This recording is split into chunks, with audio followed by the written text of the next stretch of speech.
Hello, listeners. Kathy Lawless, Life Story Curator, bringing you the podcast series, How Did I Get Here?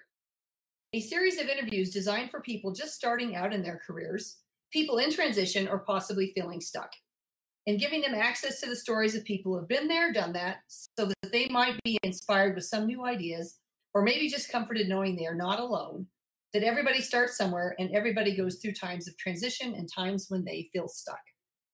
Today, I'm very excited to be interviewing Robyn Burkes, and she is a sales leader at CISCO Systems. Welcome, Robyn. Hi, Kathy. Thank you for having me. Well, thank you for joining us today. I'm excited to hear your journey about how did I get here. But first, let's start with the icebreaker questions. And I kind of rattle off 4 or 5 here right at the beginning, but they all are intertwined. So tell us about where you grew up, kind of what part of the country, how many siblings, where you are in the birth order, and how you think all of that kind of shaped you as an adult. Well, I grew up in Southwest Missouri, so Joplin is where I spent the bulk of my growing up years.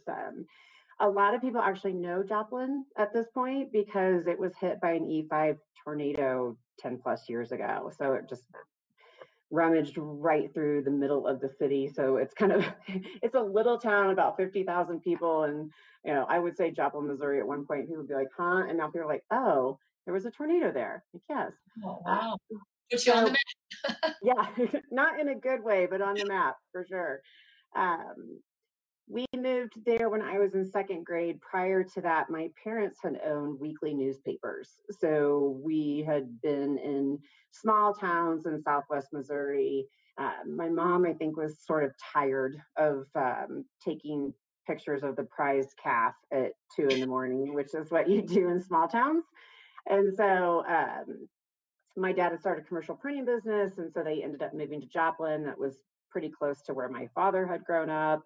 So from second grade on, that is where I grew up. I have one older sister, and she's 10 years, almost 11 years older than I am. So it's almost like 2 different families in a way. So I say birth order, I'm almost like oldest and youngest because she got married when I was 12. So from the time I was, 7th grade on, she wasn't in the house. And so kind of almost like an only child in a way. Yeah. In some ways I was very adult like because I got drug around with my parents quite a bit, which I would say that is probably part of the reason why I am when you look at birth order, because I'm definitely spoiled younger kid without a doubt, and my sister would absolutely agree with that. I think I have a lot of tendencies of an oldest child. Very type A type of personality, very organized, kind of move into leadership type of things, which is very indicative of first children a lot of times. So. Okay. And then what activities did you participate in? Was it animals or dance or sports or singing or? I was super involved in my church, did youth groups. So there was lots of youth trips and choir trips and things like that. I was a cheerleader from junior high all through high school. Prior to that, I played softball. I was pretty decent with the basketball, and my dad was like, okay, I don't know if we want to do sports in high school. So I moved over into the cheerleading realm, which, by the way, I would say is a sport. I think today it's actually recognized as a sport. I'm not really sure if it was back then. We weren't quite as athletic as these girls today. They're doing backflips everywhere, but that was high school, and I pretty much dropped all of that once I went to college. Okay. And introvert or extrovert? Definitely an extrovert. Oh, okay. And on the fun meter scale of 1 to 5, 1 being a couch potato and 5 being the life of the party, where do you put yourself? 5-ish. I'm thinking about like my life is like going in front of me here, where I'm like, have I always been a 5? Yeah, I've pretty much always been a 5. I'm a good time.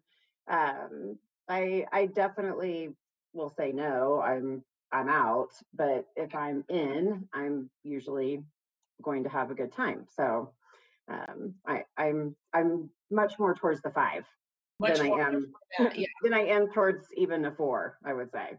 Even in my even in my late 40s, which is sometimes not a good thing. Awesome. So you just carry that spirit forward. I like it. Go big or go home, right? Yeah. So on the risk-taking meter, same scale, 1 to 5, where do you put yourself? I am probably more of a 3 when it comes to risk taking. Everything with risk is calculated for me. So I don't know if you even call that a risk taker, but I'm going to look at every aspect of something before I leap. I will go with my gut all day long, but I'm going to go out and skydive. No, thank you. I'm not interested in that. Even from a career perspective. Uh, Startups and things like that, where I have been asked over the years, hey, take a look at this. I'm like, oh, that makes me a little itchy. Lot of risk, but big reward if you get there. And I'm much more of a middle of the road on that type of stuff. Okay. So it sounds like you use your gut, but it's an educated gut. So you kind of do the pros and cons and look at all sides and then determine how your gut feels about it. Does that seem? Yeah, that's fair. I think the gut becomes my deciding factor on everything. I'm old enough at this point to realize that following your gut is the right thing to do, even though I've had times where I've gone against it and thought, oh, I think maybe I'm right here, and my gut is telling me something totally different. But at this phase in life, my gut is going to be the biggest indicator. But I am absolutely going to look at pros and cons before I let my gut take over. Yeah. So that analytical view first and then the gut feel. Okay. Cool. I love both of those questions because it's interesting as we go through your story and hear about your decisions and how you got where you are, that how both of those factors kind of play in. So tell us a little bit about what it's like to be a sales leader at CISCO Systems, and then we'll get into how did I get here. Okay. Cisco has 70,000 plus employees. So being a sales leader at I Cisco kind of can stop you mean there. Wow.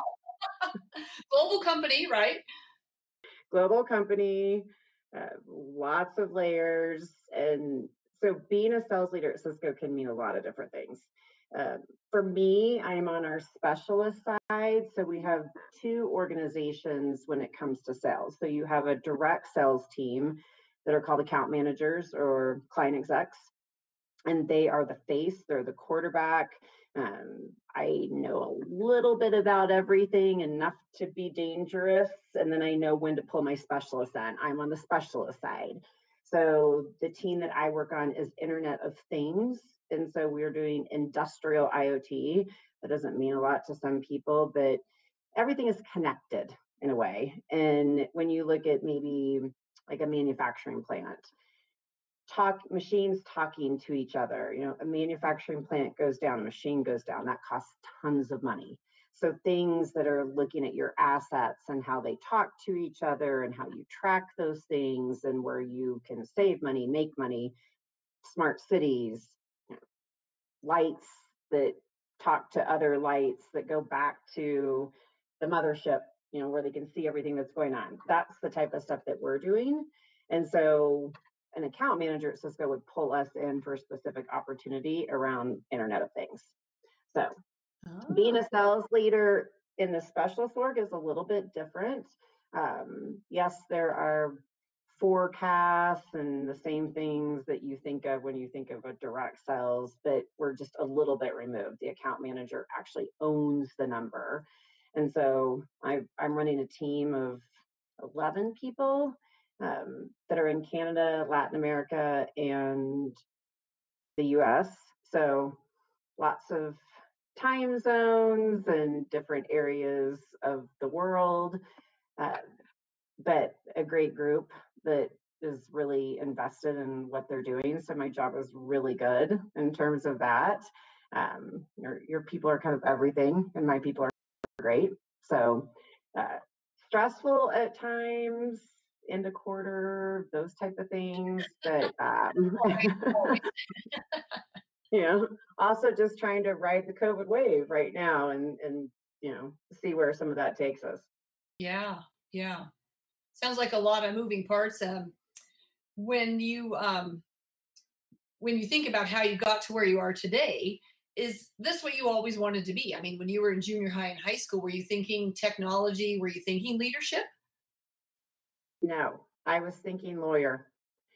I Oh, was really very convinced at that age, middle school, high school, that I was going to be a lawyer. And I did my 4 years of college and still thought, I think I'm going to be a lawyer. I'm not sure if I was quite as serious about it after 4 years of college because I kind of wanted a little break.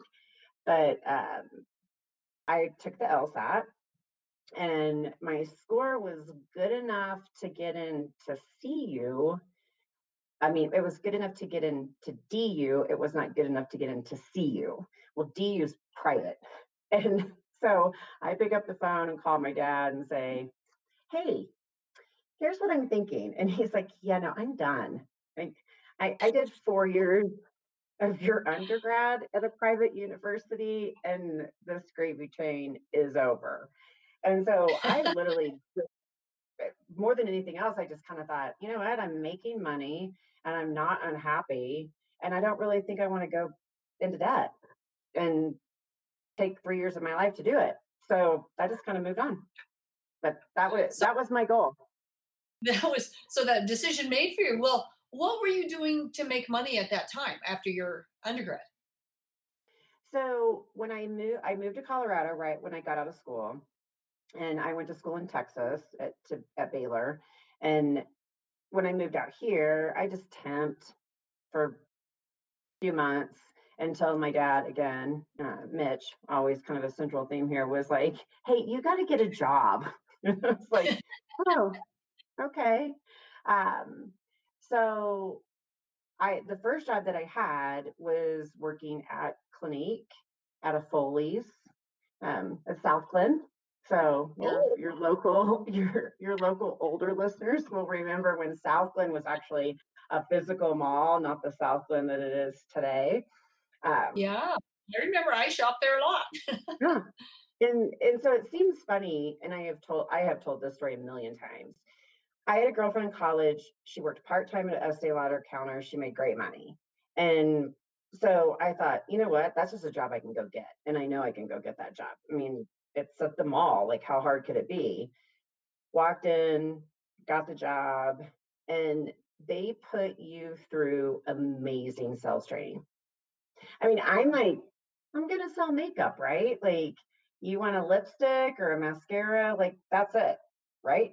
Um, that is not the case. Yes, they teach you artistic stuff about what looks good with certain skin tones and how you open eyes instead of close them with eye makeup and things like that.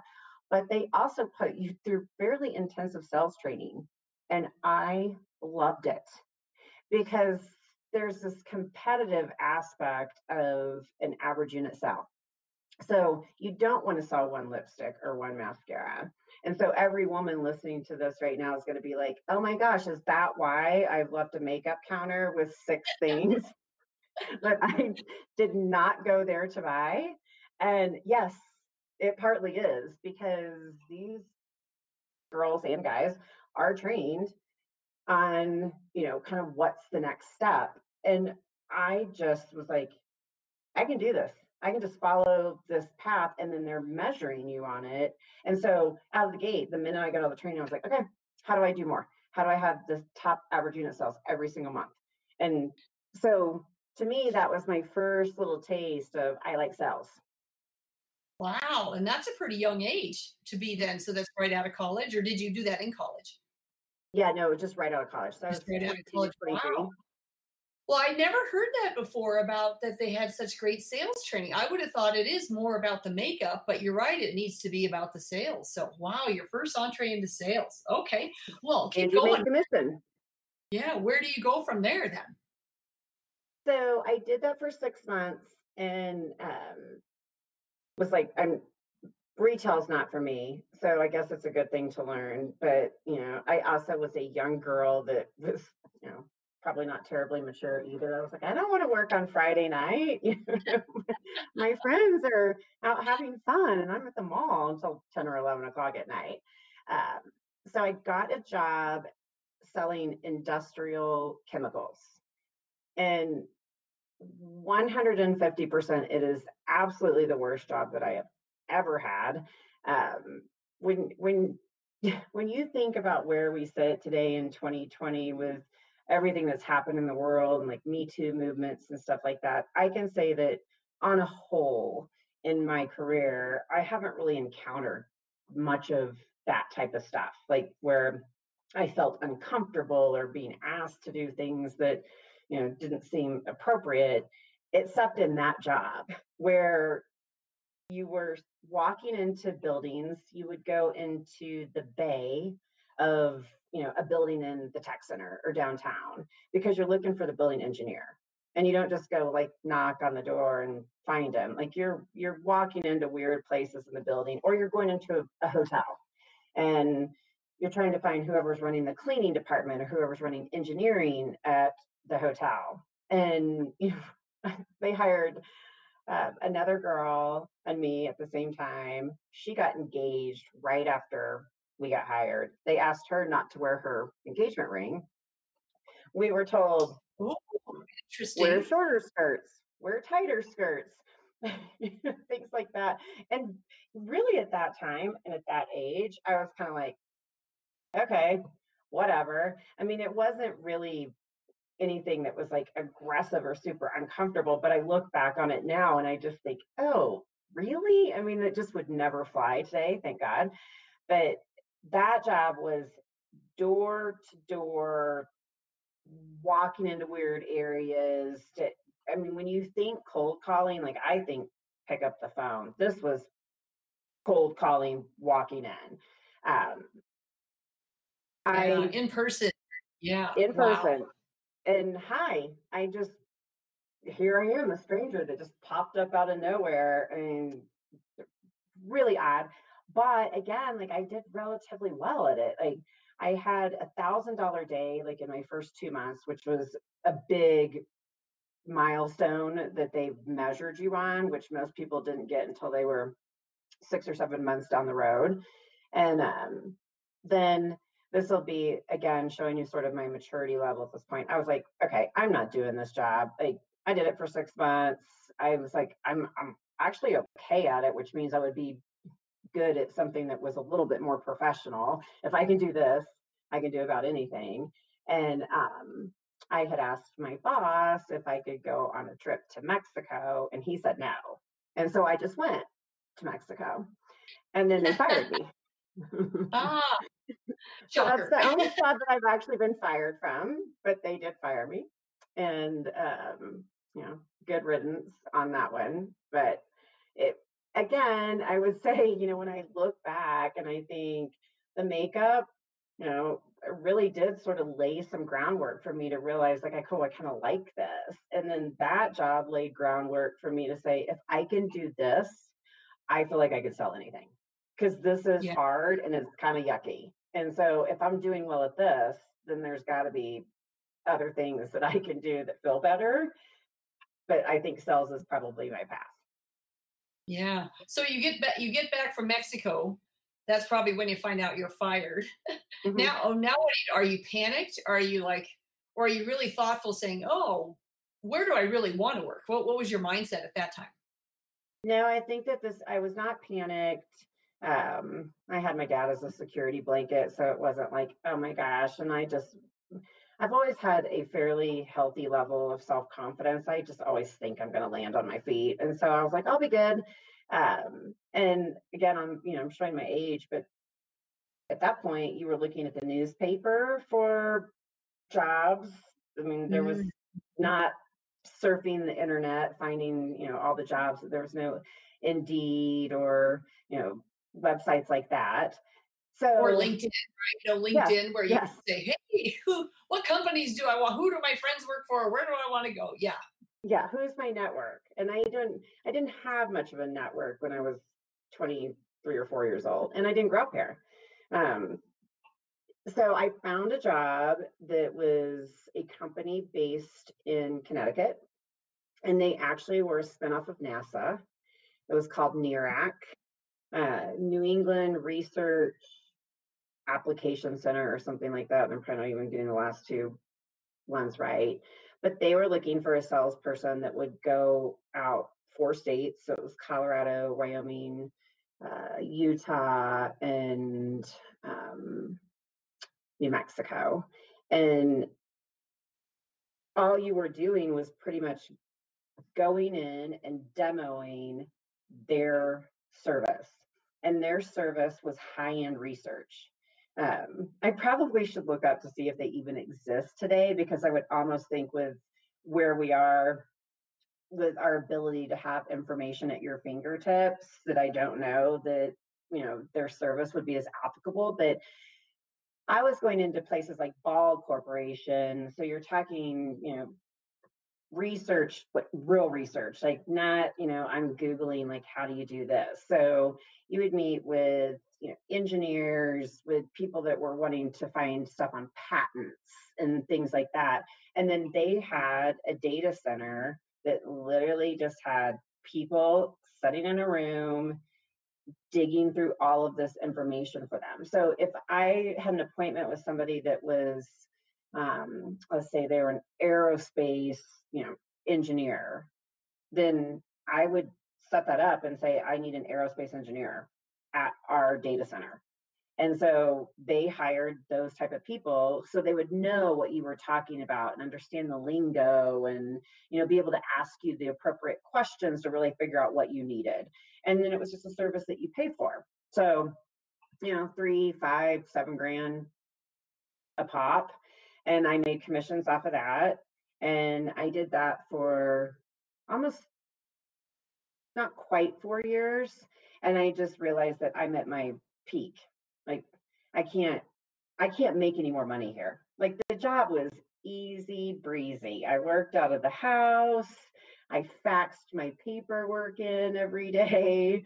And I liked it. It was interesting. I learned different things, but I was never passionate about it. I was never going to move to the Northeast, which would have been the only logical thing that I could have done in terms of growing my career. And so one day I just decided I'm going to look for something else. And then I had a headhunter that called me. And good timing. Yeah. Hey, we have this opportunity. Would love for you to go talk to this company. And I just said, okay, sure. Where are they located? And I did have very specific at that point where I said, I don't want to do any type of data, because that's what I've been doing and that's boring to me. And I want to be in an office. I'm young. I had just gotten married, but I want to be with people. I don't want to work out of my house. I want to be with other people. I want to go to drinks with my coworkers. I want to meet their families. Like, I want more friends. And so when I went and interviewed with Intercall, they had an office in the tech center. And so I was like, check the box there. I loved the guy that I interviewed with. And so that was my next job. And then that was the next 14 years of my life. Wow. Wow. So the extrovert part of you was coming out going, you know what, this working from home thing, I need colleagues. I need people to give me some energy and make that work. Wow. So, yeah, so it sounds very thoughtful. Each time you made a move, there was probably a longer list of what you wanted and away from what you weren't enjoying about the other one. So each one kind of built on itself, it sounds like. Yeah. And I think sometimes just in your youth, you don't know what you don't know. Yeah. So, oh, yeah. Well, think about it. You don't really have any data points when you start. And then you get one data point, which is one company. And then you get, probably 40 data points out of that first job, right? About what are the do's and the don'ts and the things you like and don't. And then the next job. And then, you can really start honing in and narrowing. Wow. So 14 years, though, that's a good run. Yeah, it was a great run. It was a great company. The culture was amazing. It was a perfect fit for the age that I was at the time. I mean, they did these great gold club trips every year. So if you made or exceeded your quota, you went to really fabulous places. The first trip that I ever went on was to Lisbon, Portugal. Wow. Yes, high end. We went to Nevis in the British West Indies and stayed at the Four Seasons. They were just really great and just really great people. And it felt kind of like this melting pot where you'd walk in the room and you'd be like, oh my gosh, like everybody kind of looks like me. And I don't mean looks like me, but you know what I mean? Like it was just that sort of culture of these are people that I would go have drinks with after work and I would choose it. It wouldn't be because we were doing a work happy hour. It would just be because I like thoroughly enjoy. And it was people from all over the country. And to this day, there's people that I keep in touch with. And we still talk about like just how the culture was amazing. So I did every sales job there pretty much. So when I left, I was a VP. So that's where you got more into sales leadership then, whereas before you were probably the selling yourself, and now you're managing people, leading, etc. It's a different skill set, right? So what was there? Did they have good leadership training? No. No. I mean, I was like, how do I answer that? I'll just answer it. No, they didn't. Intercom was survival of the fittest. And if you survived in that company, you were going to rise up if you wanted to. So it was hardcore. I mean, you were pounding the phone, you were cold calling, but not knocking on doors. Like you were actually picking up the phone. But it was hard. I mean, again, like this is where I say, like I did fall into what was good for my personality because I'm super competitive. And so even hey, you got to set 8 appointments on Monday. I'd be like, okay, great. So on Sunday, I would make like 25 calls and leave voicemails knowing that at least 2 or 3 of those people were going to call me back. So that was already getting my ball rolling. So, so instead of 8, I was going to set 10. Those type of things. And my dad used to say to me, you do realize that not everybody can do that, right? And I was like, do what? Like they need what I've got. Like, why wouldn't they want to meet with me? Like I just like my brain is just wired to like, I'm not calling you at home. I'm not disrupting your dinner and asking you to move your long distance to AT&T. I'm calling you at work and I'm selling tools that you would use. So that part of it is not for everyone. And so if you did well and you wanted to move up, then you were probably going to. Yeah. Yeah. But I love that your dad said that to you because it's true, because not everyone thinks like that. Not only the competitive way, which was, I really need to get 10 versus 8, but also that these are great tools and these people need what I have. I know sometimes when I'm in, I've been more on the service side of supporting sales, but been there with the salespeople. So I know how hard it is to even get the meeting where me as the service person got to go along with. I mean, I knew it took, like 4 months sometimes just to get that meeting. And I'm like, wow, the perseverance and the mental energy that it takes to keep going when you maybe don't get a call back or there's resistance or there's obstacles and all of that. And you just keep persevering. So total skill set that I admire. So yes, yay, you. I have said for years that one of my keys to sales is it's a roller coaster that you just try never to ride your lows too low or your highs too high. Because just to your point, I mean, that whole like it took me 4 months to get this appointment is a high.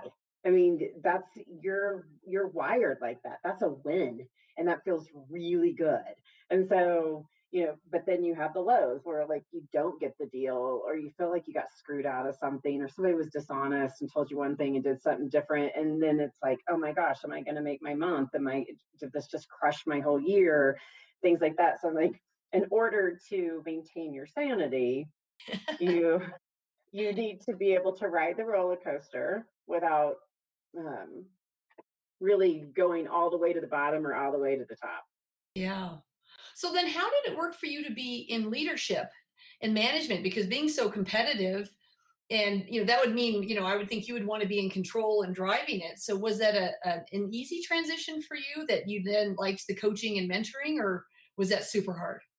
Now, honestly, when the first opportunity came up for a leadership position, I didn't really think that I wanted it. But what I didn't want was the other person going for it to get it. Uh, Okay. and so just being real candid, that was sort of my mindset, like going into it. And I also just thought, I don't want this person to not have any competition. I don't want them just like a layup for this job. And so Mm. I put my hat in the ring. I did not get the job. It was offered to the other person, which I kind of thought was going to happen anyway. But I thought, well, at least I gave him a little bit of a run. Um, and then I kind of had a decision to make after that too, because I just felt like I kind of did this now. I mean, I sort of put it out there. I didn't actually say, but I sort of put it out there. Now, what do I want to do? Am I going to work for him? So at that point, I actually moved over into, I was in our direct sales. I moved over into our nationals, which are the biggest of the biggest accounts. And I worked over there. And really it was a super good move for me at the time. I had my first child. I had negotiated when I went on maternity leave that I would come back 4 days a week. So I said, I'll carry the full quota, but I'm not going to work on Fridays. I'm going to spend a little time with this baby. And so that job was probably a better fit for me at that phase than even the management role. But the person that got the management role lasted about a year. And then they came back to me and said, we just want you to take the job. And when they gave me the offer, I said, no, sorry, it's not enough money. It's not worth it. Like, I'm working 4 days a week. I make great money. I make the Gold Club trip every year, and I'm not doing it. And they went to the president of the company, and then they came back with an offer that was considerably more.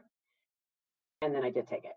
So I almost Wow. back. Here's me applauding you for standing up for that. That's awesome, because a lot of people would be like, oh, they want me now.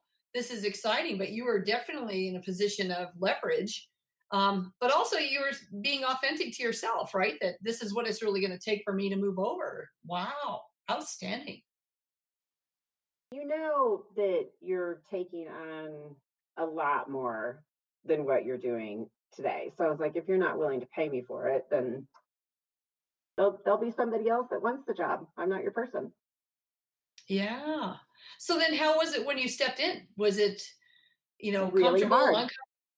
Mm-hmm. Really hard. I am. Who doesn't like control? I don't think I'm special in liking to No. to control stuff. Everybody likes it, but I had always been an overachiever.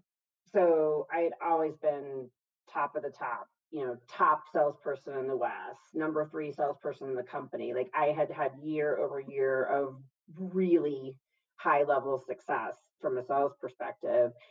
And almost back to my dad's point, like, not everybody thinks that way. I had a very hard transition of thinking that everybody worked like I did. Even Uh, though logically that, like, you sit in the mhm. office next to somebody, like, you know that you're the first person in the office, you're the last person to leave, like, like, you see it, but it's almost like you don't notice it because you're in your own little tunnel vision. And then when all of a sudden those people are impacting your check because you're the manager with the numbers all trained up to you, it's a whole different ballgame. It was a really hard first year for me, really hard. Wow. Well, it's funny. I think about, they take you being the superstar number one in all these categories, then they put you into management. Now they just lost their superstar. So in a way, you really have to be successful in that leadership role for yourself personally, but also for the company, because they just lost their number one. So how do you groom the next number one? But totally get it how you just I was that way too. I expected people, well, why wouldn't everyone operate this way? I don't understand this other mindset. So you made it through the first year. How did you make it through that year? I think a lot of it just grit, and then really starting to understand that it really I was going to drive them really hard in a lot of ways. You've got to make the appointments, you've got to make the numbers. So I had to figure out like the people part of it. And once you start realizing, it's all humans, behind the number, then everything to me became kind of A's, B's, and C's. And so once I sort of settled into the fact that my A's, I was going to push as hard as I could because they could take it, and they were overachievers anyway. And the B's, I was going to see if I could make them A's. And the C's were going to be ones that I either got to B's or I got rid of. And it made things a little bit more process oriented for me. And then it made me not feel like I had to control everything. Like, I'm not going to have a team of all A's, and that's okay.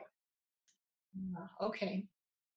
But you were then, it was more about, well, how do I get the B's to A's and the C's to B's and A, and then that became kind of the new competition for yourself, right? Which was, how do I get these people to move to the next level for themselves, right, and then also for the company? Yeah, and I also I got saddled with, and saddled's not the right word. That's probably not the right word, but I got the opportunity to take over a market in the Pacific Northwest, and it was the worst office in the country. And so again, like I became pretty good at turning offices around because I think it was, again, the competitive thing. Like, I would be like, we're not going to be the worst office in the country. Like, that was on somebody else's watch. Like, we're going to figure out like what we have to do to completely revamp a team and get everything moving in the right direction.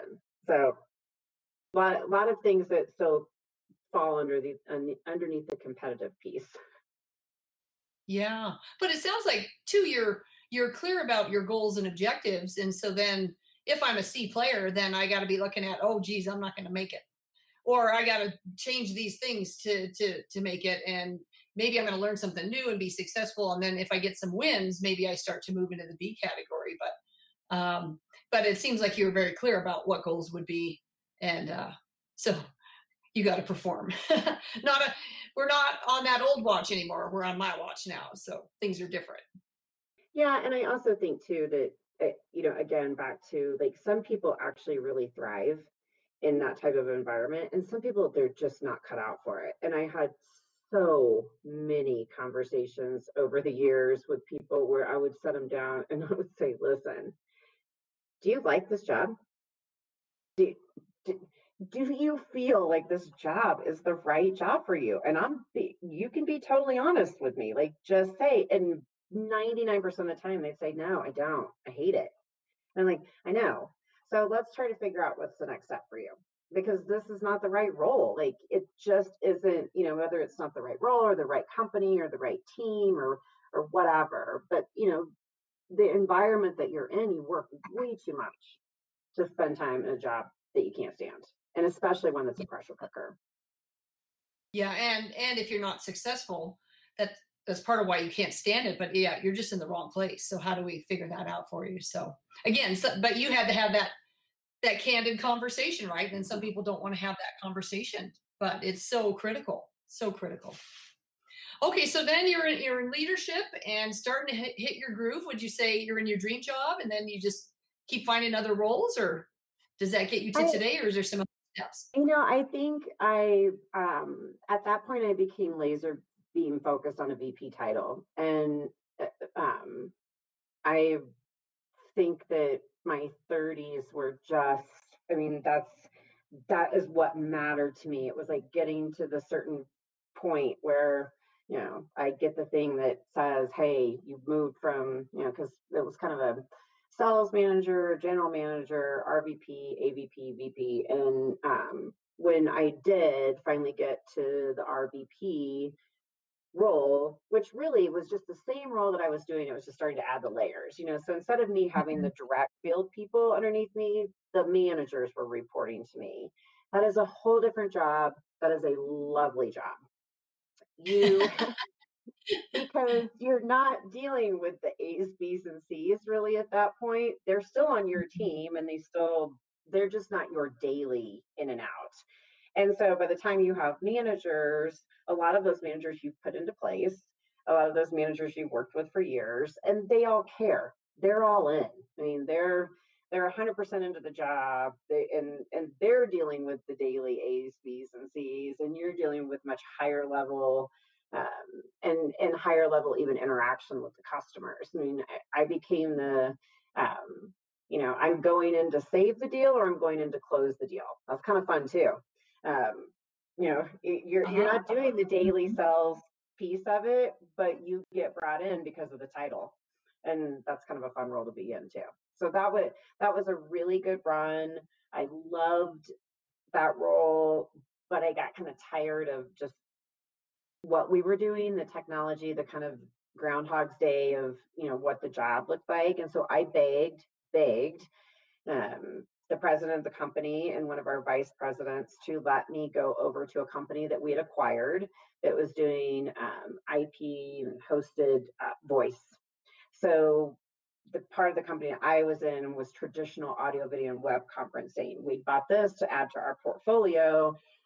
And so I was like, let me do something different. Let me try to bridge the gap between the two companies. I will never regret doing that because I needed the change and it was really good for me from that perspective.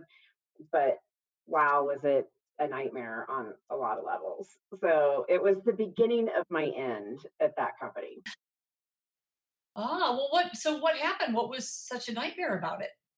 I think that, a couple of things. One, I think it was too early, which the president of the company had said to me, Robyn, it's too early. I was like, oh, come on, like, give me a chance. Like, let me go over there. And he said, I just think it's too early. And I was like, come on. And so they did. And it was probably too early. Just trying to do a marriage between something that was a lot more technical than something that was a little bit more transactional was tough. But we were the big company that bought the little company, and you would have 100% thought that it was opposite. The little company on that side was running the show. And that was my first interaction with a female leader that I was like,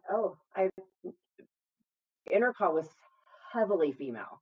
I mean, girls were really good at that job and we hired lots of them. And so there were so many female leaders that we had executive vice presidents for sales. One was a male, one was a female. I mean, it was just, there were females everywhere. And over here, there were not. And I was the only one. And so I just sort of had toe to toe with this other female out of the gate. And I would say a word in a room and you could feel the air almost sucked out of it because I was not supposed to be speaking. It's her meeting, her deal. It was, and you know what? It was time for me to go, but talk about, your podcast, like what it's about, like when you're stuck. I mean, I felt kind of stuck. I mean, I was like, I've been here for my whole adult life. Like, I started this company, I had just gotten married. I've had both of my babies since I've worked here. I've gone from being a sales rep to a VP. Like I've had a really good run. And like, this is super uncomfortable. What do I do? Like,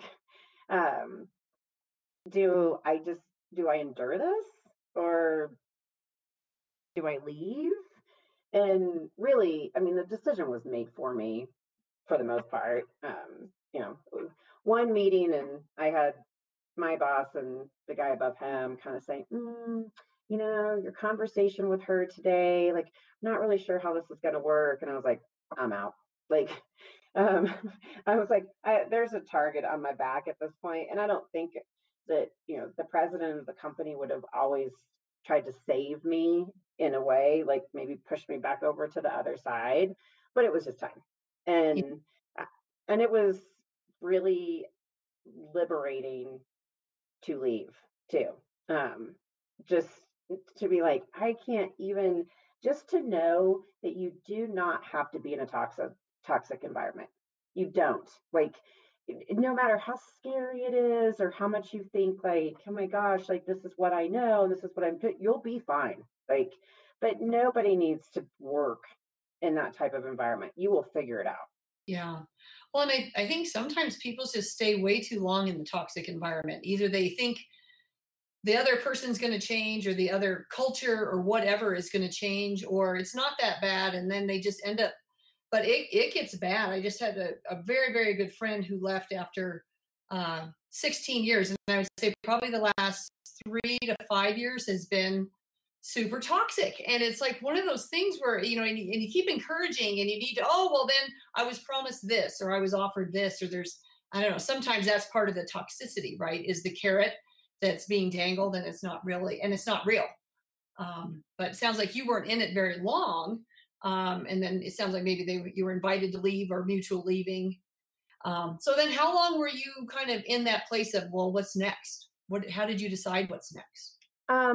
After that conversation, I could literally tell you where we were sitting at in the restaurant.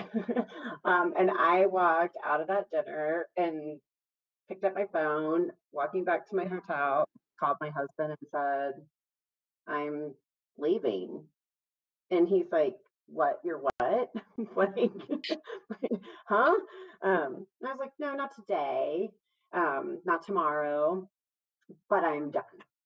And so it was, you know, it's one step in front of the other. You know, when I got to the airport the next day, I called a resume writer that I had her number with a credit card in my hand and just said, here's my credit card, charge it the $900. Let's do this. So I paid to have everything done for me that was professional and amazing and just getting my ducks in a row. And then I started the slow roll. Who's closest to me that's not going to say anything, that I can start putting the feelers out there without it getting back to my company. Mm-hmm. So who's sort of my inner circle that I can say, can you keep your ears open? Like, let me tell you kind of what's going on and like where my head is. And so I started doing that. And then I started into like the full on, now I've got to look. And CISCO, where I am today, was a partner. So we were their number one partner in terms of collaboration, that architecture for them. So I was very familiar with CISCO. I knew people at CISCO. I just thought, you know, this is a good place if I could get in there. And then I also made a conscious decision too, and it's just where you are in your life. And my daughter was in sixth grade-ish, and my husband was always great. I was always traveling. He wasn't. He was always great at, you know, the parenting part, but I also kind of felt like she might be able to tell him the sky was purple and he'd go, okay. And I thought, I need to be here. Like, she's going into middle school and I need to be plugged in. Like, I need to know who her friends are. I need to know where she's going. I need to know that she knows that I know. And so I made a conscious decision to go back to an individual contributor. And so that was my move to CISCO. Mm-hmm.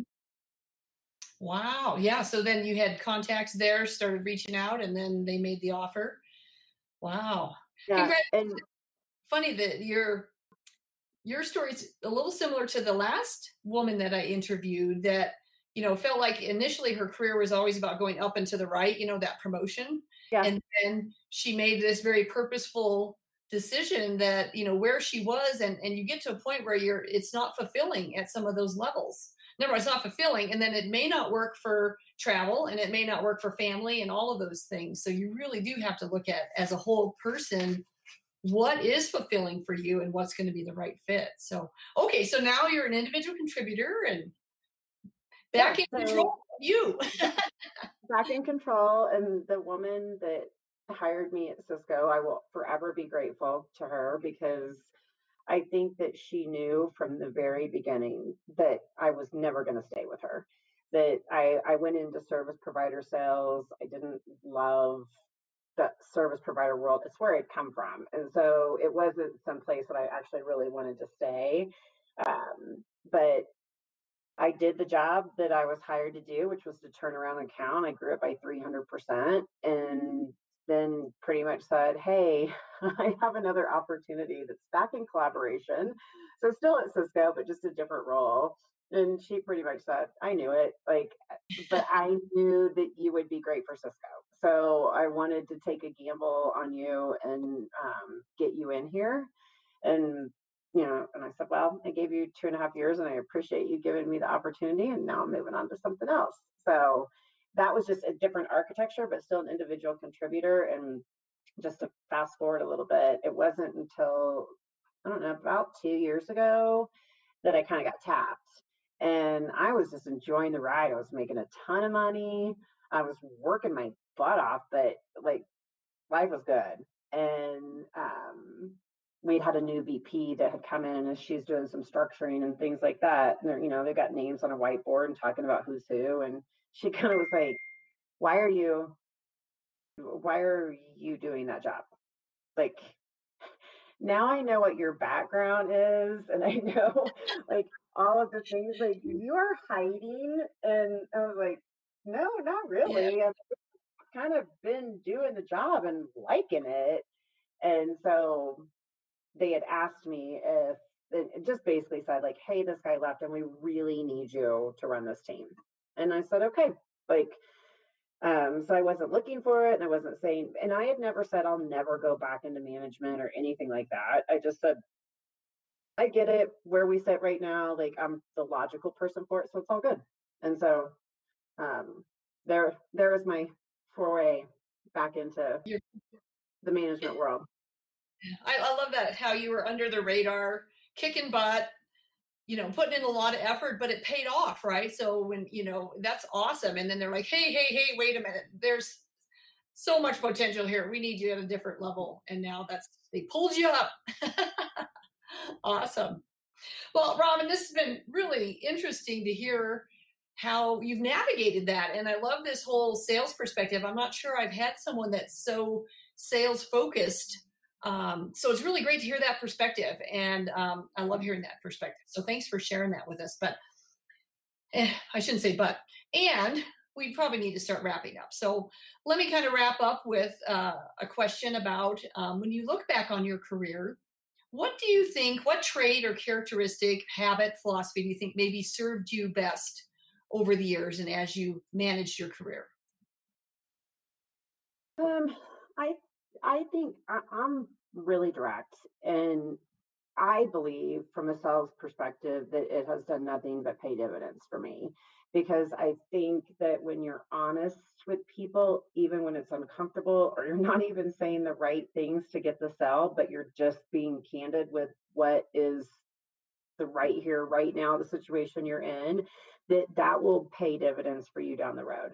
So whether it impacts something right then, it's like a karma thing, like in my brain. I also think that you can be an influencer without necessarily being somebody who is like the used car salesman. If I look at personality things that I've taken on, any type of the testing or, profiles or whatever, I always sort of have that piece that comes out. Like, I love getting you to do what I want you to do, but not by forcing you there, just by trying to figure out the right buttons. So the influencing piece, I think, is really huge, where you figure out like how you do that in a very graceful way. So I think being direct and being an influencer that just reads people is probably the two things from a sales perspective that have paid me the most bang for my buck in terms of my sales career. Wow, love that. Love that. You kind of boiled it down to two things: directness and influencing. Of course, I really would love to just dive into that influencing brain of yours, but we do have to wrap up. So I'm gonna ask that at some point, maybe I need to come back to you and interview you again, and we just go on that topic, because I think that is fascinating. How do you read people? How do you help people kind of get to that that conclusion that you want, but it's also, it probably wouldn't be, it's also in their best interest, I'm guessing, or else you wouldn't have gone there because you're being direct. So I see directness as integrity too. Absolutely. Yeah. Well, Robyn, thank you again for sharing your story and your what served you best. Any last words of wisdom, or? I think that's one thing that I would just say to anybody that feels stuck, or even if you're a younger and career person, what didn't exist as formally as it does today is mentors. Find somebody to help you. Like, there are so many people out there that sit in positions like you do, Kathy, or like I do, like where we've had a long career and we know some of the pitfalls and we know some of the things that you're going to run up against, and we can listen and we can give really sage advice. I wish that I would have done more of that, but Cisco has a very formalized mentor program, and so you get sort of, you're doing it whether you want to do it or not. And when I got here, I was kind of like, I'm good. Like, I've got some informal mentors all over the place. I'm all good. Definitely find somebody to help you. Like, there are so many people out there that will help you and want to help you, and that can be the difference. And their network becomes your network. It just opens up and it makes you look at things completely differently through a different lens. Wow, and that right there would be some sage mentoring. So thank you for sharing that. And I do love what this podcast does too, because people then get to hear your story. They can relate to you in your story, but then also you kind of follow up with those words of wisdom that then they could go, okay, maybe that was the nudge that I needed. I do need to reach out to some people. And I will tell you, I've heard this over and over, that Colorado is known for being helpful. That when you reach out to people here and say, could I just take you to coffee? Well, I guess now with COVID, it's a virtual coffee. But can I talk with you? Can I pick your brain? Could I, ask the very first answer is yes, let's just find a time. Right. I've heard maybe some other cultures or parts of the country aren't as willing to do so, but Colorado is. So we live in a great state. Take advantage, people. Absolutely. Well, Robyn, thank you so much. Really appreciate, again, what you've shared. And I think people are going to get so much out of what you brought to the table today. You never know who needed to hear exactly what you are going to share with them today. So listeners, if you like today's interview, please subscribe below, and then you'll be alerted for other interviews as they come about. If you've got any questions for me or for Robyn, you can note those on my website, lifestorycurator.com. And I guess on that note, we'll wrap up. And I just want to wish everybody stay safe, stay well, and let's continue the storytelling.